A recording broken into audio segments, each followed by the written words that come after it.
क्या अमेरिका ने सबसे बड़ी गलती कर दी? क्या डोनाल्ड ट्रंप ने अपने ही पैर पर कुल्हाड़ी मार ली है?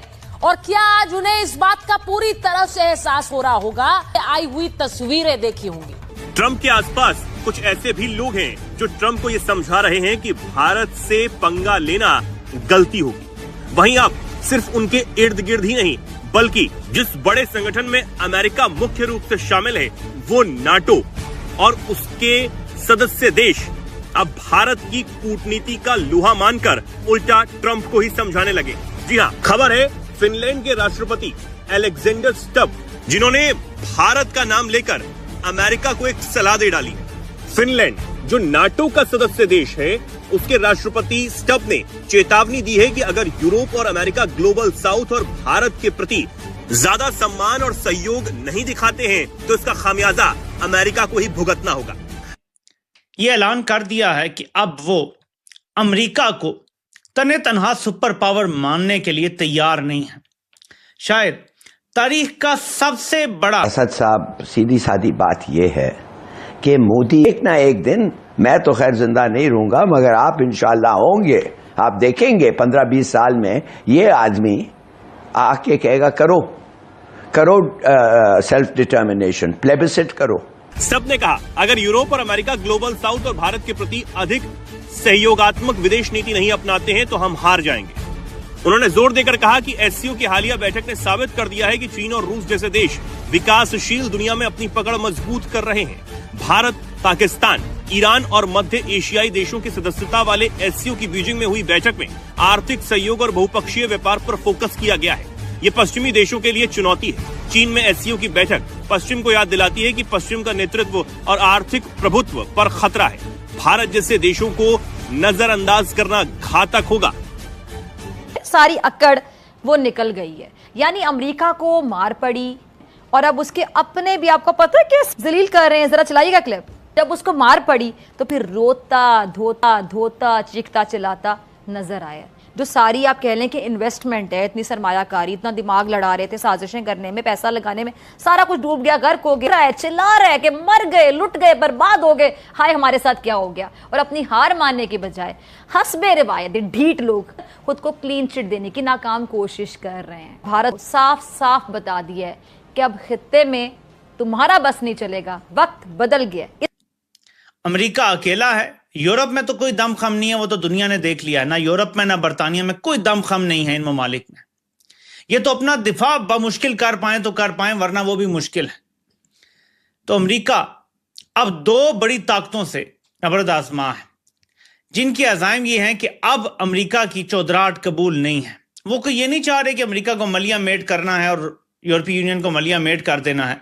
वो अमेरिका की चौधराहट तस्लीम करने के लिए अब तैयार नहीं है। शंघाई कॉर्पोरेशन कॉन्फ्रेंस की अपडेटिंग स्टोरी, बड़े दिलचस्प फुटेजेस सामने आ रहे हैं। दुनिया की हेडलाइंस में तहलका मचा हुआ है। जिस तस्वीर में सबसे ज्यादा तूफान मचाया वो चीन के सदर शी जिनपिंग, पुतिन और मोदी की एक साथ हाथों में हाथ डाल गए। ये तस्वीर आलमी सियासत और मुआशी असरात का एक आईना है। तीनों ममालिक की मुश्तरका मईशत को आप सिर्फ इकट्ठा करें तो चीन की इस वक्त 20 खरब डॉलर जीडीपी, हिंदुस्तान की 5 खरब और रूस की तकरीबन 2 खरब डॉलर, ये मिलाएं तो तकरीबन 25 खरब डॉलर की जीडीपी वाले 3 मुल्क हैं। आबादी के एतबार से 3 अरब लोगों का, तीनों एटमी ताकतें। और ये आलमी ताकतों का ये ताल्लुकात जो है, ये मुआशी, फौजी, तवानाई और इक़्तिसादी ताकत की एक तस्वीर जो जियो स्ट्रेटेजिक इत्तेहाद की मगरबी ताकतों के खिलाफ G7, अमेरिका और वर्ल्ड ऑर्डर की एक नई तारीख बन गई है। फिनलैंड के राष्ट्रपति स्टब ने कहा है कि भारत के प्रधानमंत्री को लेकर या चीन और रशिया को लेकर जो अमेरिका की और नाटो कंट्री की जो नीति चल रही है वो कहीं ना कहीं अंतोगत्वा ऐसा ना हो जाए कि वो अमेरिका को या नाटो को, दोनों को दिक्कत ना हो जाए और कहीं जो ये वॉर स्टार्ट किया है, टेरिफ वॉर, इसकी दिक्कत ना हो जाए। सर, मैं जरा आपसे शुरू करना चाहूंगा क्योंकि एससीओ का जो समिट हुआ उसमें हमने देखा कि मोदी साहब जो है वो बड़ा, और बहुत सारी तस्वीर भारतीय मीडिया भी शेयर करता रहा कि ट्रंप ने जिस किस्म के टैरिफ्स लगाए हैं उसकी वजह से इंडिया चाइना के करीब आ रहा है। रशिया, इंडिया, चाइना, ये एक बड़ा ब्लॉक बन सकता है। क्या इसमें कोई पाकिस्तान के लिए खतरा है? बड़ी डेवलपमेंट्स होने जा रही हैं, लेकिन मैं आपको पाकिस्तान से रिलेटेड चीजें बता दूं।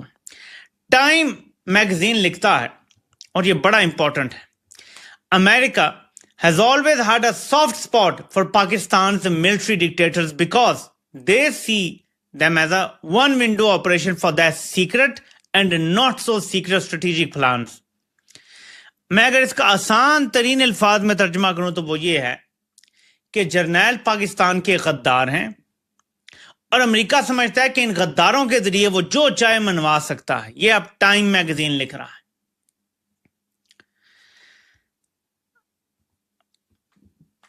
यहां से थोड़ा सा आते हैं जो मनाजिर सामने आए हैं, ये जरा चेक करें।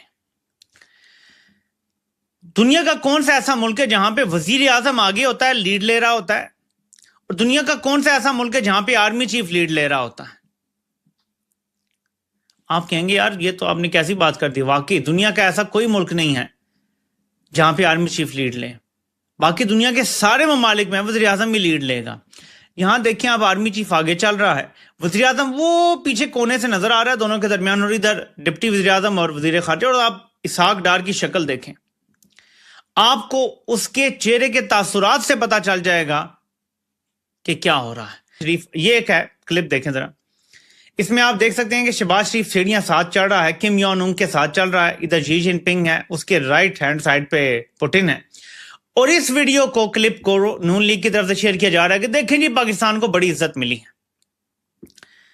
मैंने फिर खोज लगाना शुरू किया कि ये हो क्या रहा है। वैसे तो किम योंग उन के साथ चलना कोई बड़ा एजाज नहीं है, लेकिन चलें, एक फ्रंट रो पे आना एक पाकिस्तानी के लिए ऐसे में जब इतना बड़ा शो। नमस्कार दोस्तों, दुनिया की राजनीति में भारत की ताकत को अब कोई नजरअंदाज नहीं कर सकता, और इसका सबसे ताजा उदाहरण हमें हाल ही में देखने को मिला, जब यूरोप के एक बड़े नेता ने सार्वजनिक रूप से कहा कि भारत के खिलाफ किसी भी तरह की नीतियां बनाना केवल पश्चिमी देशों के लिए नुकसानदायक साबित होगा। लंबे समय से देखा जा रहा है कि वैश्विक मंच पर भारत की भूमिका लगातार मजबूत होती जा रही है, चाहे वह G20 की अध्यक्षता हो, ब्रिक्स का विस्तार हो, या फिर शंघाई सहयोग संगठन की बैठकें।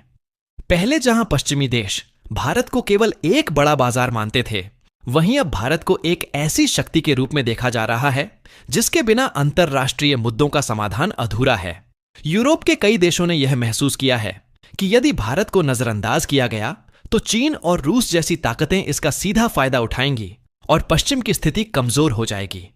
यही कारण है कि हाल ही में एक यूरोपीय राष्ट्रपति ने प्रेस कॉन्फ्रेंस में साफ तौर पर कहा कि भारत के साथ संबंधों को मजबूत करना समय की मांग है, वरना परिणाम पश्चिमी देशों को ही भुगतने पड़ेंगे। यह बयान किसी एक व्यक्ति का नहीं, बल्कि एक बड़ी सोच का प्रतीक है, जो यह दर्शाता है कि अब अंतरराष्ट्रीय राजनीति में भारत केंद्र में आ चुका है। ट्रंप के दबाव में कई बार नेटो देश अलग अलग नीतियां अपनाने की कोशिश करते हैं, लेकिन जमीनी हकीकत यह है कि भारत के साथ टकराव का मतलब खुद की अर्थव्यवस्था और सुरक्षा पर चोट करना है। विशेषज्ञ भी मानते हैं कि आने वाले समय में भारत न सिर्फ एशिया बल्कि पूरे विश्व की रणनीतिक धुरी बनने वाला है।